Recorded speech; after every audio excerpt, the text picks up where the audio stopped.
And we're live. Hello, everyone. This is Dwight Woods, the Jeet Kune Do Rebel, and welcome to a special Monday evening episode of the I Love Jeet. Gosh, I did it again. Of the Jeet Kune Do Dialogues. This is episode number 73 with Mr. Dean Franco. So let's see who's checking in. Mark Stewart's here. Hello. Sifu Nick is here. Calvin Thomas is here. Kenny Burgess and Wayne Harrison. All right. Welcome, everybody. Simon Alpin. All right. Dale Barger is here. All right. Cool. All right. So you guys know the deal as you're logging in. Do like Mr. Alpin and say where you're logging in from. Bill Sang, good to see you. Terry Valor. Hey, all right, a lot of familiar names. All right, this is cool. Adam Waldrop. All right. Oh, okay, Mark Stewart's back in Thailand. All right, well, I hope somebody there misses you, Mark. All right, Dean Franco is here. Let's bring him onto the show. And we will get this Monday episode rocking and rolling. All right, Jerry Jacobs. Good, good. All right, a lot of great people on here. Dean and I did do a technology, and then the other Dean is here. Dean Leslie, welcome, sir. Hector Arvello's here. But I was saying Dean Franco and I did do a technology test a few days ago, so we shouldn't have any problems. Bob Carmel, man, that's an old familiar name from the Philadelphia area. Nice. Thanks for coming on, Bob. All right. Bunch of old timers and new timers on here. This is sweet. Very sweet. Hello. Hey, man. All right. Do you have the earbuds? I do. Okay. Are we on, or did it come through? Yeah, you're on now. Right now, I got a good look of your fist.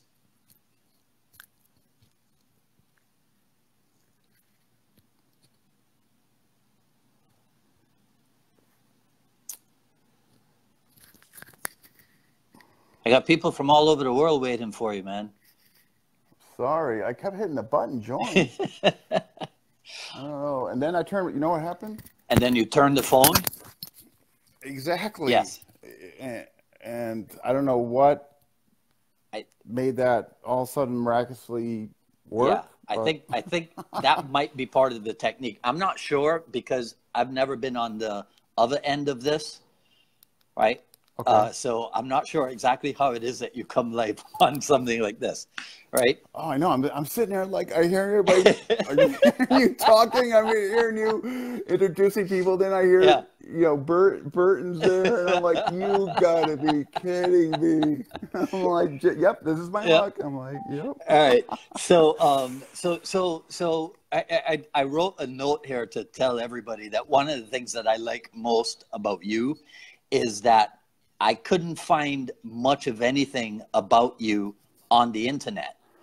So, so that kind of tells me that you do things differently. And so you'll probably have a refreshing point of view on matters, Jeet Kune Do and related disciplines. So, Dean Franco, welcome to the Jeet Kune Do Dialogues. How you doing?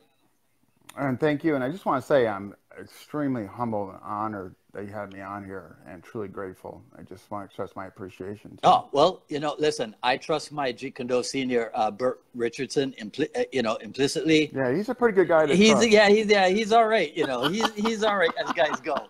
So, so when he said to me, all right, well, you got to talk to Dean Franco, right? And I was like, okay, I'll put him on, no problem at all. Right. So like I said, I couldn't find a whole lot about you on my own. So, yeah, what happened was, well, I guess I'll just get into it. Yeah. Go. In the late '90s, I got into JKD after Taekwondo. I saw the first UFC, and like many other people, and it's kind of, I need to do this. or explore this. So I got in with Chris Smith, and I got my JKD instructorship along with the Anasana blend. Okay. And all that, and of course back then there was no social media, so I was basically, nobody. I mean, there just wasn't, you know what I mean? And I didn't have books out, right. and I wasn't on TV. Yeah. So, but it's funny. After I got down to it, it's not like we had a falling out. Matter of fact, we've been in touch a lot, and I brought him to Burton seminar, and because I wanted to introduce him to Burton. Yeah. And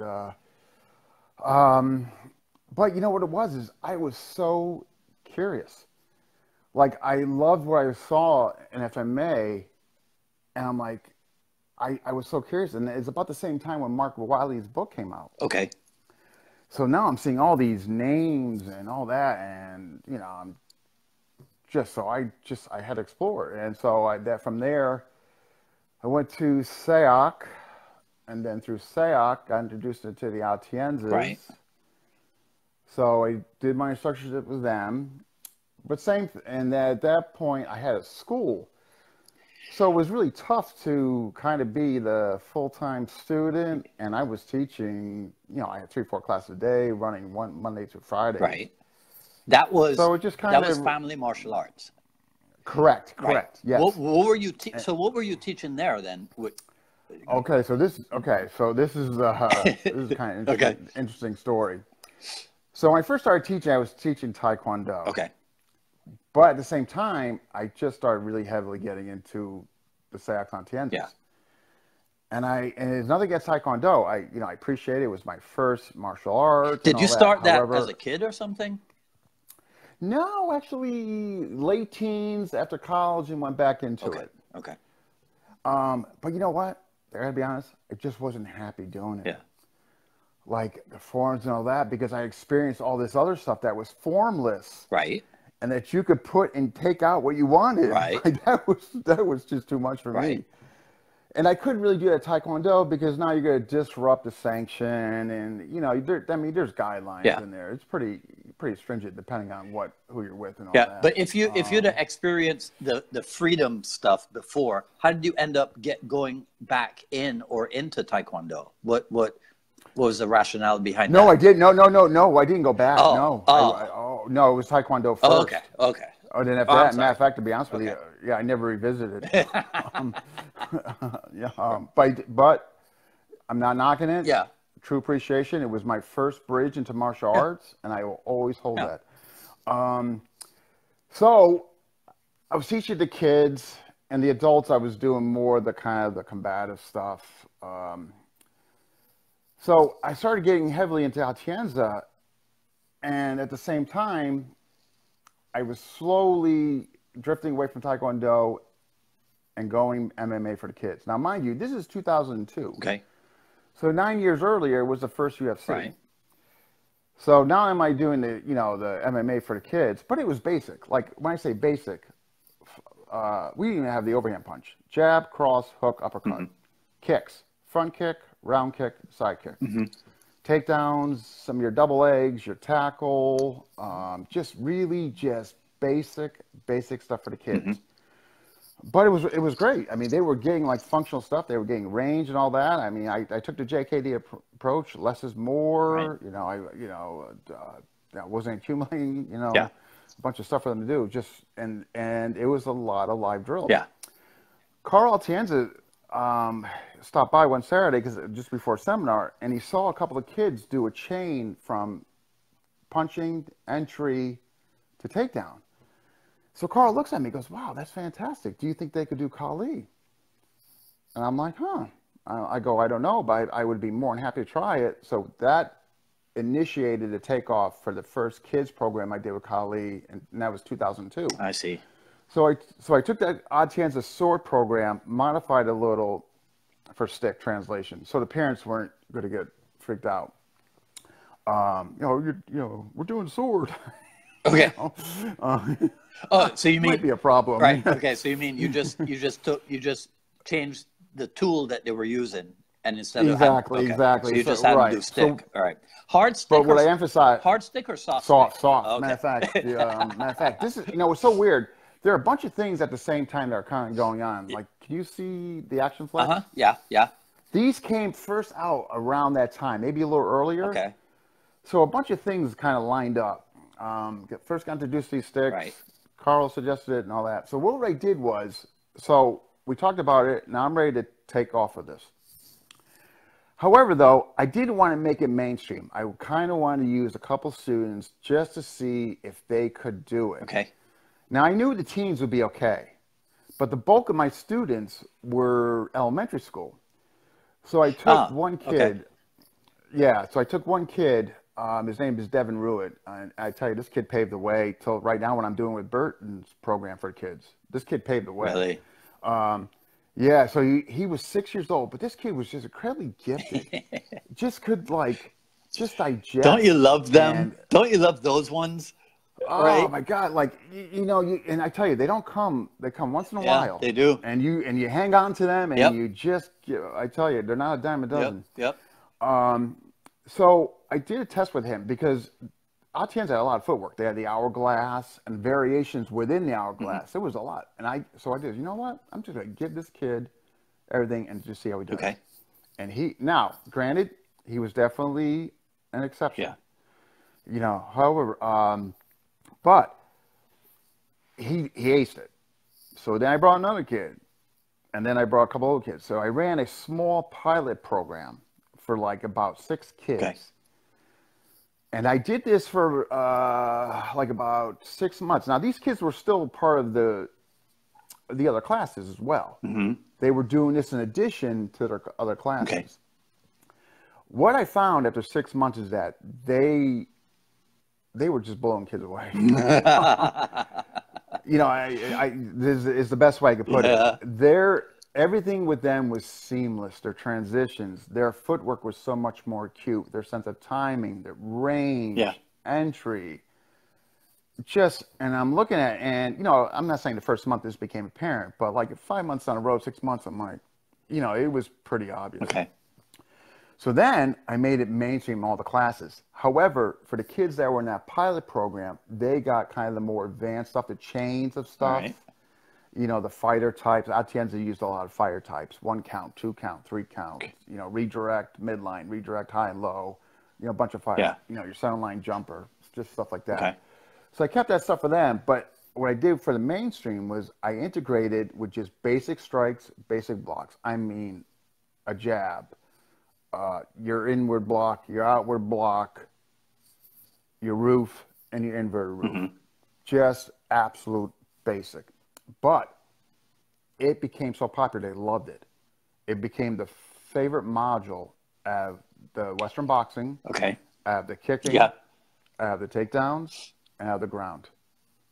Absolute favorite among the kids. All right, let me make sure I understand what you're saying. So the pilot program, those kids were still training essentially in the empty hand stuff. In the other classes, right? They were doing the general classes as well. Right. Okay, and so, but the training in the weapon stuff translated into improved performance in the empty hand stuff. 100%. Okay, 100%. Right. So then you decided to put the weapons training into the mainstream class as part of the curriculum. Correct. Okay. So when you said the jab. And I wanted to make sure I understood what you're saying. Were you talking about using weapons against the empty hands? No, I'm talking about for stick the lateral jab. So I kept the sword chop for stick, and I tell you why. And this is what I do today with the kids with Burton's. Back then it was just part of the Atienza curriculum. Yeah. Like because it was sword. Right. Like right. I mean, of course Atienza is stick, but they were edge weapon based. So I kept the chop and at the time. I was doing it to be pure to the system. Mm-hmm. I keep the jab now for completely different reasons. Okay, I got it. With the kids I'm running kind of under, with Burton's program. Yeah. And what I'm doing there is the reason why is I want to establish with the kids right off the bat, long, safe range. And the longest strike is that lateral jab, just and all that. Okay. So the reason, so like for like obviously you know this, like most school you go to, what they teach you an X, right? Might be short, might be long, might be thin, might be wide, but you're getting an X. Okay. If you do with it, what I found with doing that with kids is, unless you've got a lot of helpers, because they don't have a sense of range right away, it can get messy. So by establishing that really long range with them and all that, after they have that and they understand that, then I slowly progress to other strikes and all that. The other thing is, the reason why I did is that I really wanted them to understand as they went on, like, if they were to continue and go with other weapons and all that, how that long, safe range is really, really important in all that hand hunting and all that. But the kids I'm doing now, I've been doing it for like about a year. I got like 12 kids.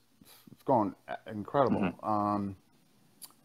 And now they're on X now and all that. But, you know, the X obviously being for kids, I mean, you know, teens, adults, you know, that. But for kids, to get that coordination and all that, so I isolate just one side first. Right, yeah. When I got one side, then the other and all that. Because what you have, and you probably have seen this, if you have kids, because you teach kids too, I believe.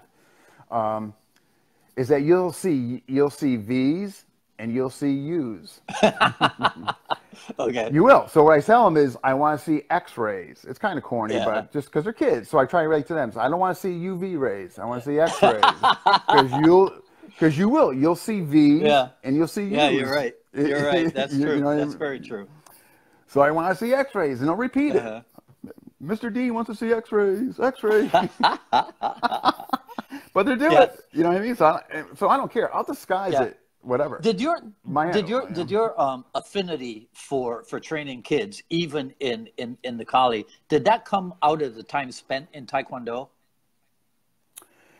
No. What it came out is I wanted to. It's funny, going back when I was making a transition Taekwondo to kids, I ran it by some people, and guess how many people said it was a good idea? 0. You are committing financial suicide. Financial suicide. Right. And guess how many students I lost when I changed all that? I lost 70% of my student population. Wow. Because of the changes I made and all that. However, I don't regret it for a day in my life because I built it back up and even more so. So that's because you didn't do it as an add-on to the other stuff. You turned it into the curriculum. There was like a month of add-on, and then I started enjoying it too much, and I'm like, you know what? I'm done. Yeah. But all the people and a couple of people were saying like, that's financial suicide. Yeah. No, you know, and you know, it's not going to work. Yeah. And so I kind of, to be honest with you, I kind of wanted to prove to everybody that, you know what, it can be done. Right. It will be done. Right. Okay. And they became functional. Yeah. I mean, you know, because Burton will tell you, I'm not a drill factory. Right. But so are you saying then that the move towards functionality in the martial arts setting is financial suicide? This is what I was being told in 2002. Okay. Because I was going from a traditional system to teach kids to MMA for the kids and a Kali program for kids in 2002 in Connecticut. Yeah. Ah, really? You know, if you're saying Stockton, California, we probably have a different conversation. Okay. But Connecticut, you know. Okay. Huh. So that's kind of that's interesting because but when I look at the bio that you sent me, right? Everything since and it's being verified by what you're saying now. So everything since 2002 seemed to be pointing towards the functionality, right? So I wanted to ask you this then: how and why do you think martial art veered away from functionality? And do you think that applies to the Jeet Kune Do world as well? And that's why you wanted to bring it back in? Or what do you say?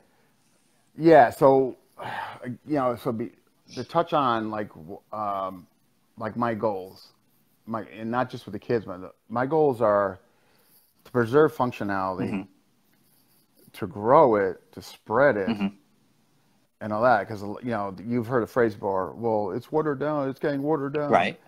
And I don't know if I agree. I think it's getting lost in translation. Okay. Yeah.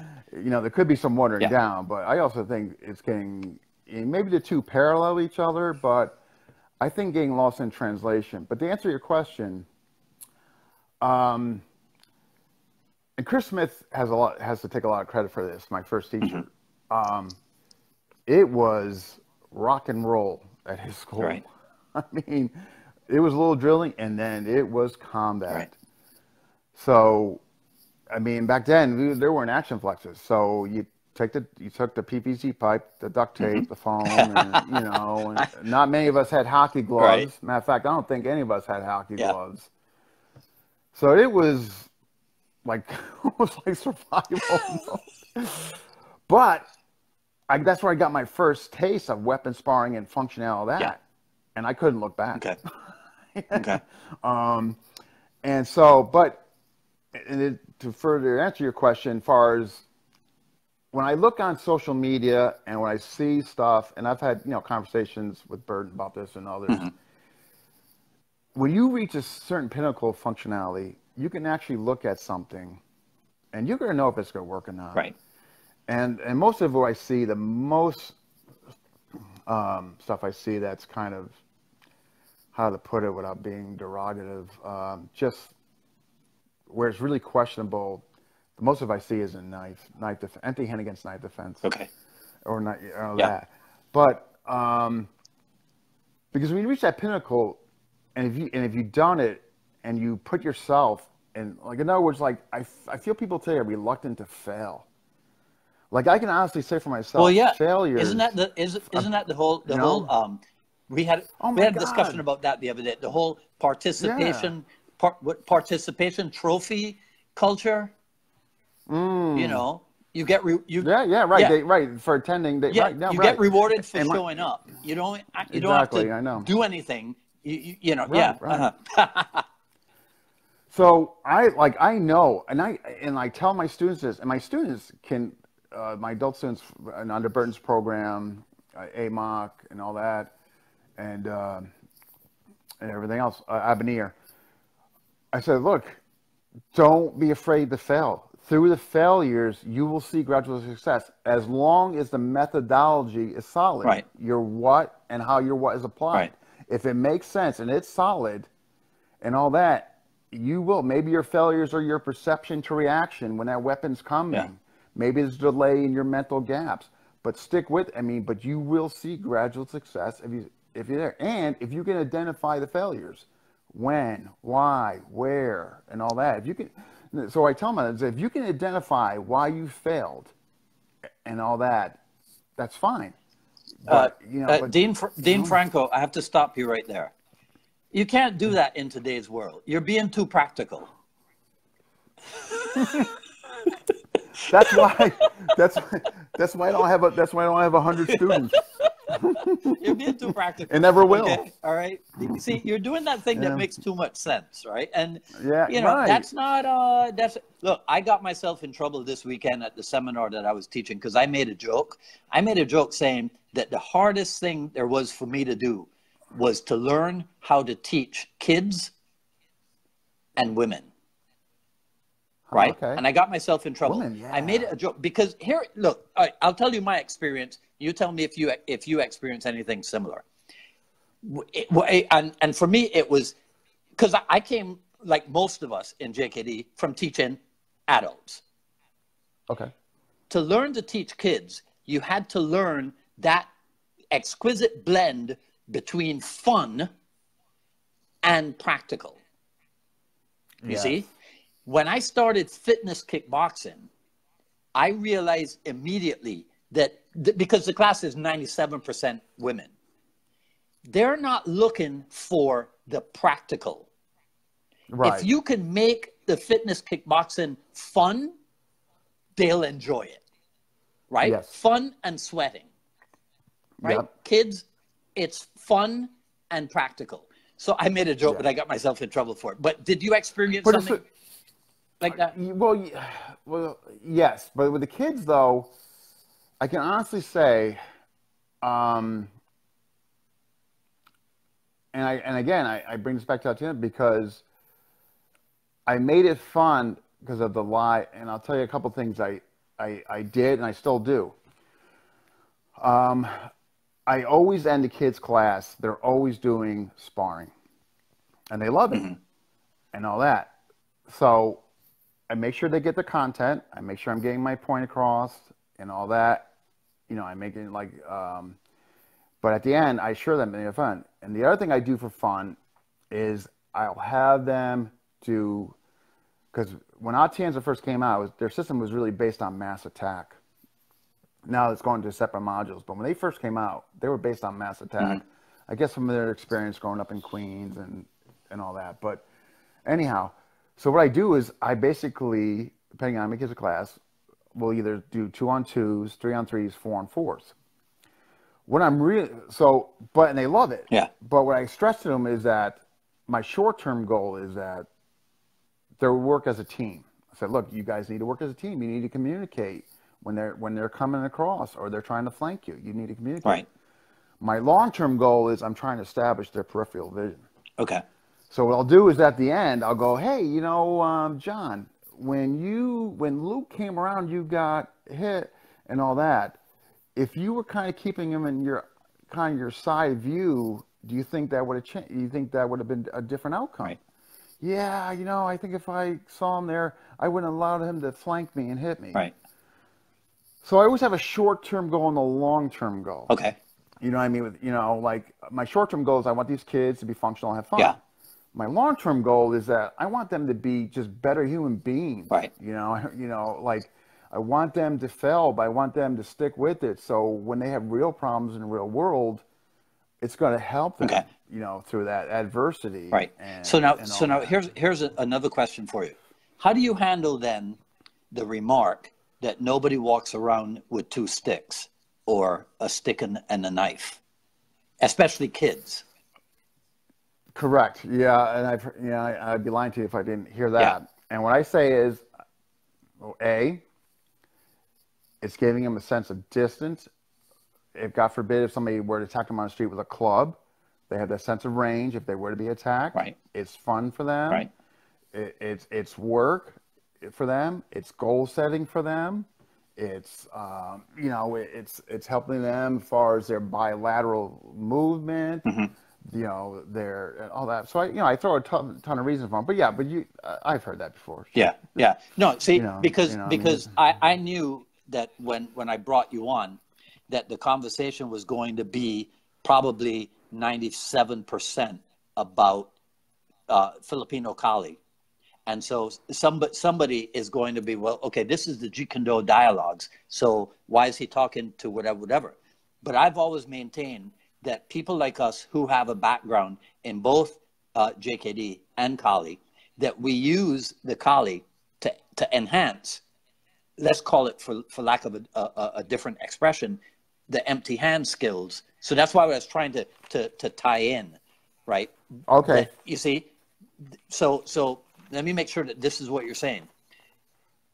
If they can do it with a weapon, then it's easier for them to translate it into empty hands. Oh yeah, sure. Their perception to reaction. Right. All the attributes that go into it. Oh, 100%. Yeah. Absolutely. Okay. I mean, matter of fact, it was in March. I was looking at your wall there, and you had posted something. I want to say it was March 17th or something. But you just on what you touched on, that JKD and its relation to FMA. Yeah. I don't know if you recall. But it was like around March 17th or something. You posted something like that, like the influence on one another. Right. And but to parallel what you're saying, yeah. I mean, but I also use the JKD. I got to be honest with the kids and all that.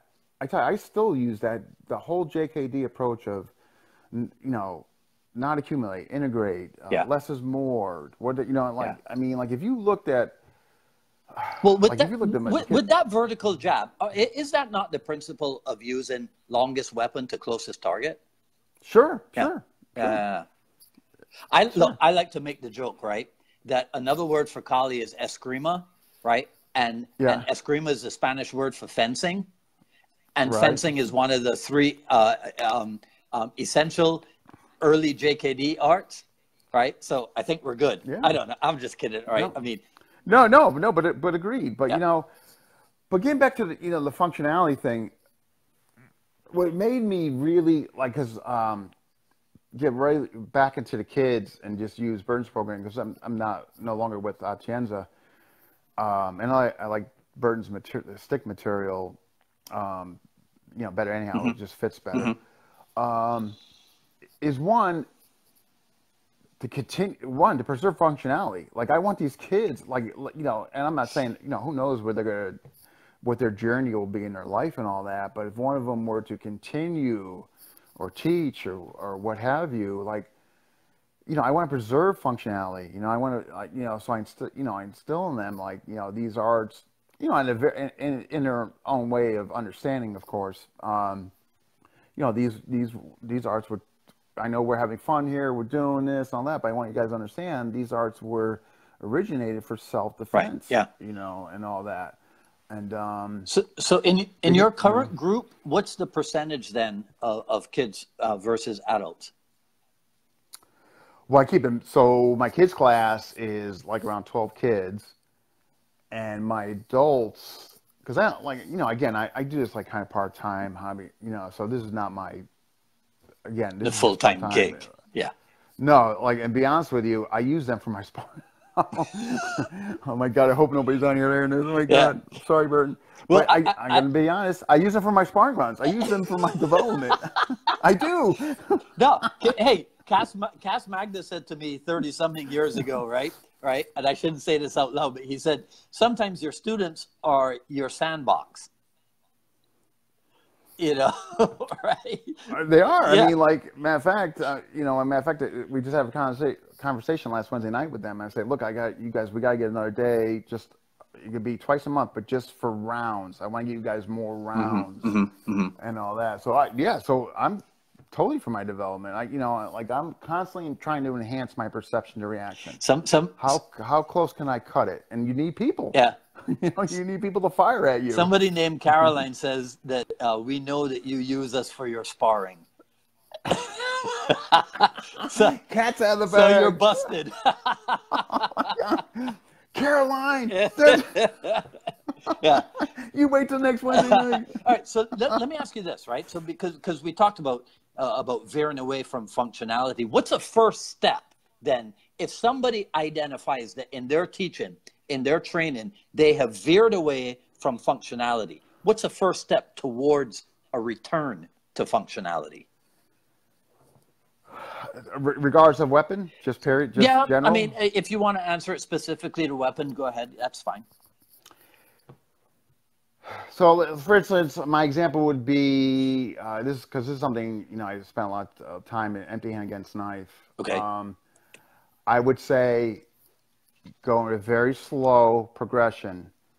Make sure the feeder is giving you intentional feeds that you would see on a video or you would see YouTube or what have you. And that, but make sure they're authentic feeds with intent. And then get your 2-on-1, because I subscribe to 2-on-1. I mean, so do I. There's just no other way. I don't care anybody else does, but each their own. And I said, and then in gradual increments, bring up the resistance, bring up the speed, vary the proximity. Wait, hang on there for a second. Break that down. How do you implement resistance in the weapons training? Is it just in knife versus empty hands, or is it in everything else? I think it's everything else. Okay. In other words, so tell me how you do it. Tell me how you do it. All right. So in other words, what I do for stick with them, we emphasize a lot of hand hunting in the beginning. We just of course don't just stay on hand hunting. So what I do is I put them in lines across from one another. Okay. And I said, you guys got to stay here. You can't move. Okay, one person's going to have their hand up, not way out, but they're up. Where now the other person can touch.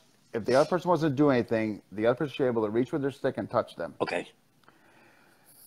So now, so what I want you to do is I want you to focus on being non-telegraphic as humanly as possible and hit that hand. The receiver, I want you're going to start working on perception and reaction. The moment you see it, you're going to do a hand evasion. Okay.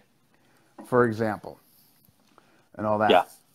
Going now, for sparring, okay, so that's where I'm developing attributes. Right.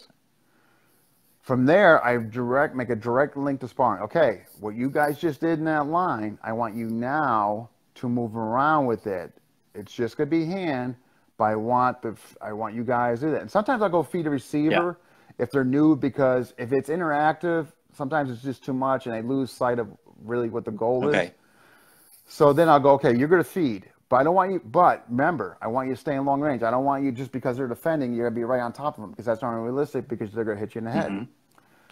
So you're just going to go out their hand. Okay, receiver, you're going to move around, and I want you to work in that perception to reaction, getting a hand and all that.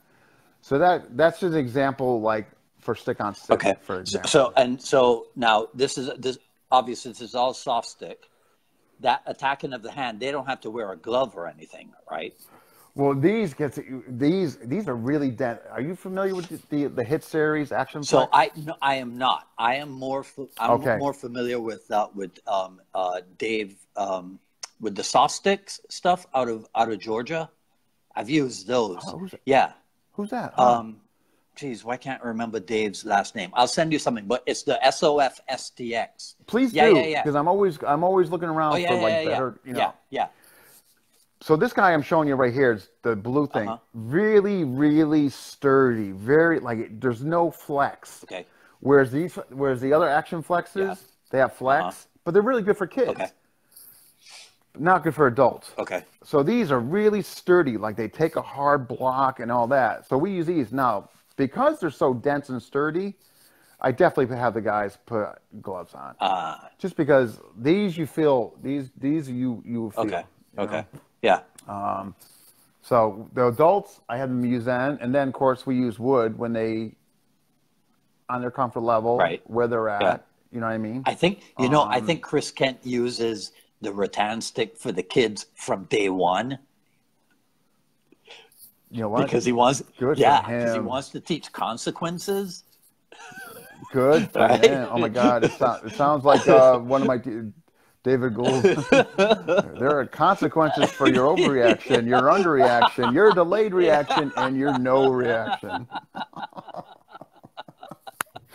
Wow. Right. Yeah. Good. Wow. That's, I mean, the love of my life would be that one day I could get kids to do that, but without parents. Yeah. I don't know. I guess if I had to talk with I mean, that's not even close. Yeah. There's good reasons why America is quite a litigious society. So, I mean. But here's another question I had for you. So not all of whether they're kid or adult students, they're not all killers, right? Some people come to you for recreation, right? No. Oh, okay. Okay, want to hear a kind of funny, interesting story? I had this one person call me. They kind of found out about me, hey, that guy, he teaches it, and he's this, that, and the other thing. And so the person calls and goes, yeah, what drills do you do? Can you show me? And I just say, look, I got to be honest with you. I don't think I'm your guy. I'm like, I'm just, just based on some of the questions you're asking me, I'm going to be honest with you. I do Burton's program and a few others, but the stress and the main ingredient is sparring. Okay. So this was on the phone. This wasn't even person to person. This was on the phone. Somebody making a query about what I offer and all that. But I could see where it's going, and I was just going to be honest with them. Like I said, you're more than welcome to come check out a class, but I'm just going to be honest with you. The majority of what we do is sparring, isolation sparring, and attribute development, and all that. I go, and so to answer your question, I can honestly say of all my students, there's not one there that's just there like, yeah, gosh, you know, man, I'm getting a good workout. You know, I getting out of the house today and, you know, swinging some sticks. Yeah. No, they're coming there because they really want to develop their skills and become a better fighter. Okay. You know, yeah. There's a mature gentleman with white hair that I see in the pictures in your Facebook group. Fantastic guy. That's his school. I'm gonna have to come up and meet him then. Yeah, he is a wonderful human being, Keith Much. If it weren't for him, oh, he's on here.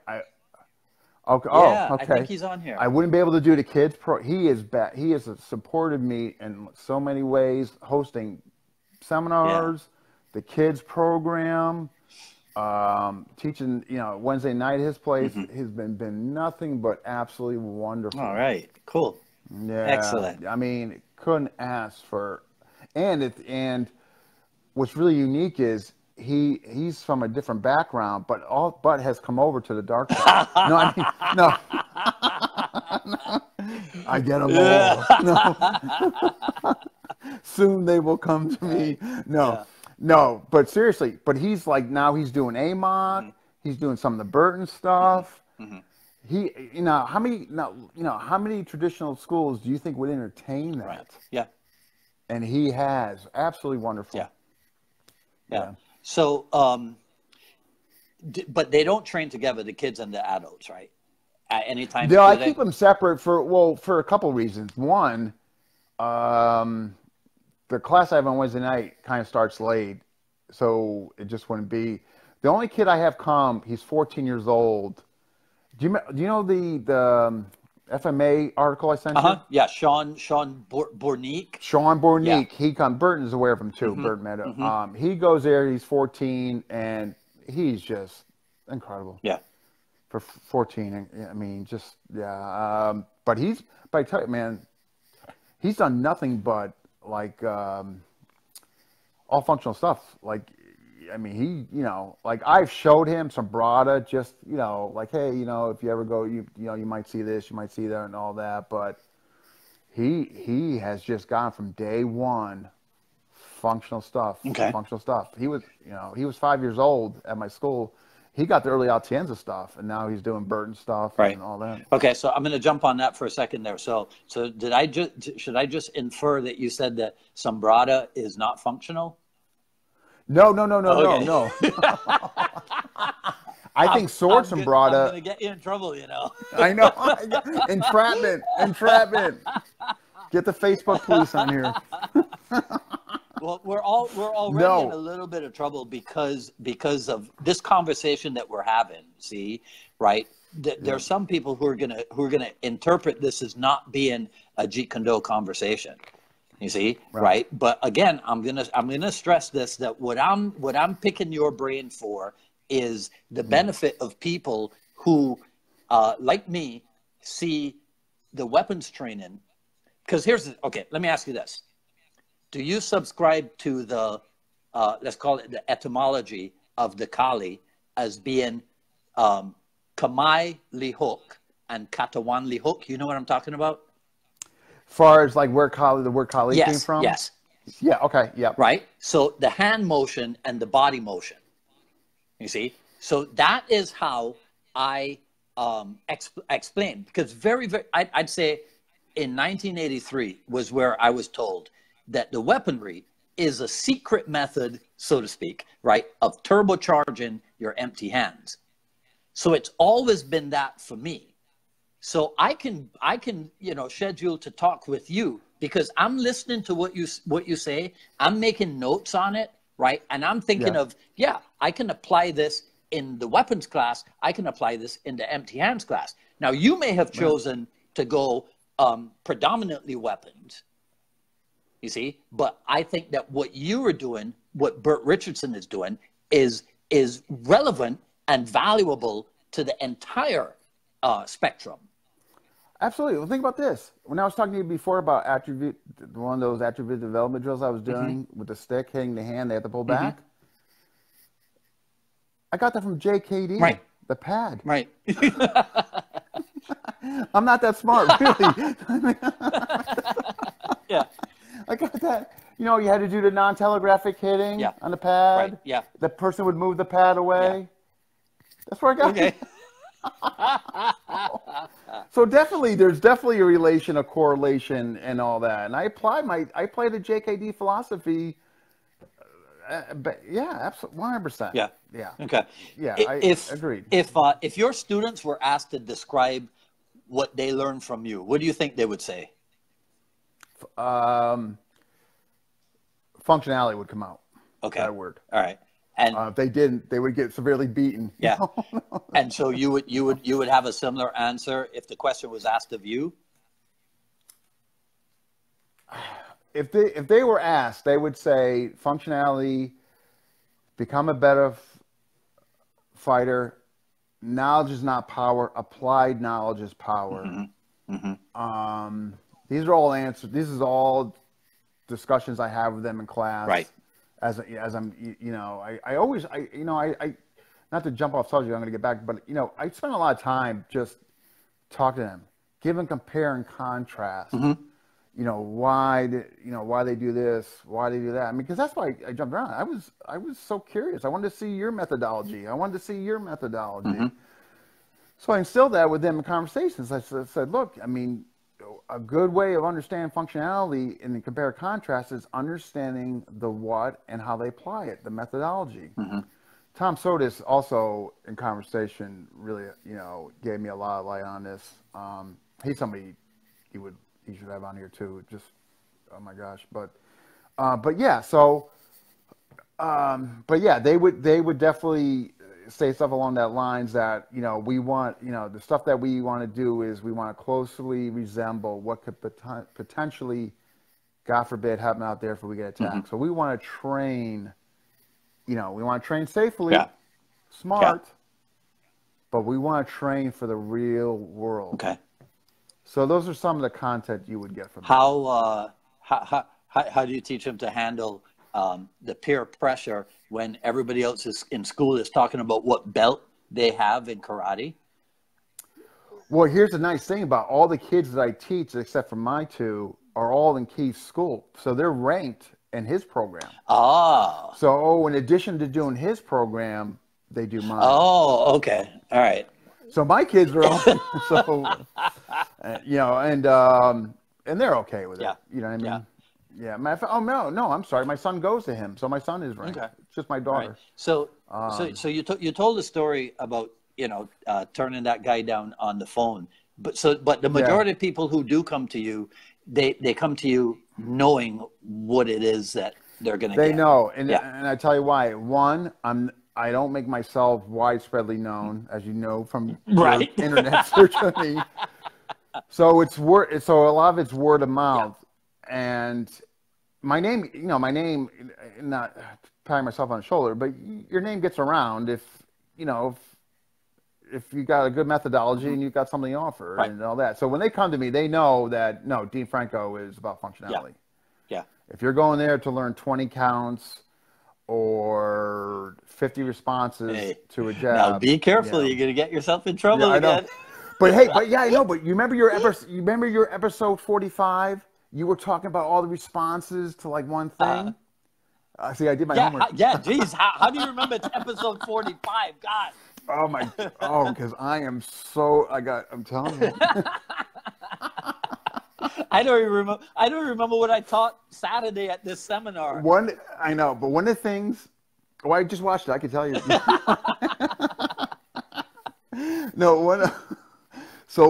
On episode 45, you were discussing one of the things that came out was that how you can have too many responses, to one strike or one attack or what have you. Mm-hmm. And so what I'm getting at is the concept of, less is more to me. Yeah. It parallels, take that what less is more and refine it. Right. I mean, spiral in. Right. Like, in other words, you can always work on your speed. You can always work on your power. Yeah. You can always work on your perception and reaction. Yeah. Now, God, he missed me by an inch. Now I want to cut it down maybe to a half inch. You know what I mean? Like, take what works for you and refine it. Well, is that instead of like is that not you know? is that not the JKD principle of hacking away at Exactly. the essentials? Exactly. But here's the thing, though. And I'm not picking on any organization or people, but if you look at like all the things that you just mentioned and all that, if you look at some of the FMA world, they're not doing that. Yeah.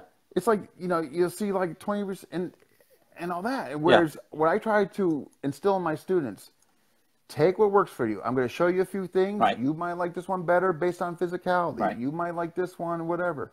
But once you get them down, we're going to refine it. We're going to make it better. We're going to, you know what I mean? We're going to make it more economical. We're going to make it quicker. And so I'm all about less is more and refining that less. Yeah. In other words, I like having one shelf of stuff on it. I don't need multiple shelves with a bunch of stuff, you know, and all that. Like what I see out there is, I call them collectors. Like they collecting stuff, you know what I mean? You know, like the collecting and all this, but not necessarily, and that's fine. And that's where you gotta be careful, because everybody's journey is their journey. Yeah. Like what they might like, that's fine. That's their journey. Who am I to tell them what they should or shouldn't do? You know, I would never do that. But for my journey and what I instill for my students and what I preach and my methodology is, I don't accumulate. I want what I found that works, what I've seen lab tested, and then refine it, make it better, you know, which is totally is JKD. Right. Making your right vertical punch so non-telegraphic, boom, right? Yeah. Yeah, what's the difference? You know? Are there any, I mean, if you got secrets, I don't want you to reveal them, but are there any specific innovations that you developed or that you added for clearer transmission of the knowledge? Like, is there anything that you came up with that you hadn't seen anybody do before? That's a good question. Now, it could be, in other words, it wouldn't really matter like in what module I'm teaching or just... Yeah, as a matter of fact, I want you to tell me if you have a favorite module for yourself and or a favorite module to teach also. I wanted to ask you that too. You know, I've put like 20-year empty hand against knife and a lot of same conclusions when I met Burton, the 2-on-1 and all that. Matter of fact, almost parallel. He Wait, goes, I'm losing you off camera. Okay. Oh, I'm sorry. So I would have to say I'm most passionate and put the most time empty hand against knife. You know, it's not pleasant. It's not the funnest thing. Right. You know, it doesn't look pretty when you're doing it, you know, in a functional way. Yeah. It's not aesthetically pleasing. And this is kids and adults. No, I don't teach kids. I don't do knife with kids. Oh. Not yet. Except for Sean, because he's 14 and all that. The kids I'm talking about, they're 10 years old. Okay. So I just keep it stick. And then when they get like 14 or something like that, and they're still around, sure. But for the 10-year-olds, I just keep it stick. I like to say when they get to 14, they think they're adults, so that I put them in with the adults. Right. But 10 years old, I just think you got to be, okay. You know, you got to, yeah. So I'm trying to think where I was. So yes, I empty against knife, and it's the best thing I know how to teach. Okay. Emptying against knife. Okay. You know, I teach other things well, but and my students would tell me this, would say this, my training partners, if there's one thing that I probably teach the best, it's probably that. Okay. What about double stick? What do you use that for, or do you use it? No, a coordination. Matter of fact, even though I don't have a ranking or for the students and all that, I just started them on double stick for coordination. You know, it's so funny you brought this up because I watched one of your videos. You know how you were doing that left hand thing? I can't. No, of the seminar that you were doing a left hand, or maybe it was when you were, but you were how to improve your left hand. Yes. I really enjoyed it. This was just this weekend, you mean? When did? I'm not sure if it was a video. Okay. it's funny you brought that up, because one of the things I was watching from you, like, and I really liked what you were doing to get their left hand coordinated. Yeah, that was a very, very early realization of mine, right? Yeah. And it was because I go, okay, so if you're a natural right-hander, the JKD philosophy is to put your right side forward. Okay, I'm developing right side when I do the when I do the single stick. But if I want to get my left hand up to speed, literally and figuratively, that's when, because I don't put single stick in my left hand. I don't either, to be honest. That doesn't make a whole lot of sense to me. So my left-handed training comes from my double stick. You know, but long and short. Yeah, but I don't switch around that stuff. Yeah. Okay, now long and short. What do you use that for? How do you use that? Same thing, and also what I tell my students. Some of them know a little more than others, depending on how long they've been with me and all that. And a lot of it's through the Illustrissimo, Lameko, and Abonnier aspect. One, just perception and reaction. You know, sometimes a short is going to need to deal with the long. Sometimes the long is going to need to deal with the short. You know, just being acute and all that is the most difficult and most complex area of Kali. And I love it just because it's such a puzzle. Right. You know what I mean? I mean, like, I'm fascinated by it. And you know, I love it. We were taught in the early days that the long and short is what Johnny Lacoste called it, the backbone of Kali. You know, so I always had a particular affinity for it. Okay, I just got the message that I'm on low power mode, so that means I got about 10 more minutes. So, how do you develop your students' ability to make the stick talk? Sparring.